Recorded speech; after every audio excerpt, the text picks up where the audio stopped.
difficult. So, and hence it's taken him 3 months longer to produce this report, because they had to try to find excuses to justify why the outcome on the budget is so terrible. And here's the thing. I want to say to the government, if you are going to, as you work on the next budget, can you be honest in the next budget? No can you go na gaman puti mo number na sabotas luibla by kira paitian na oka da Papua New Guinea foul is stop na. True outcome the budget I mean negative can, because if I look at your analysis of the last 3 budget outcomes, there are issues there, Mr. Treasurer, based on your own numbers.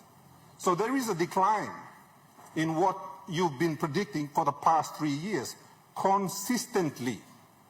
So this area where we find ourselves in today is not an accident. We've been arriving. All of the actions that have been going on in government over the past 6 years has now beat us in the proverbials.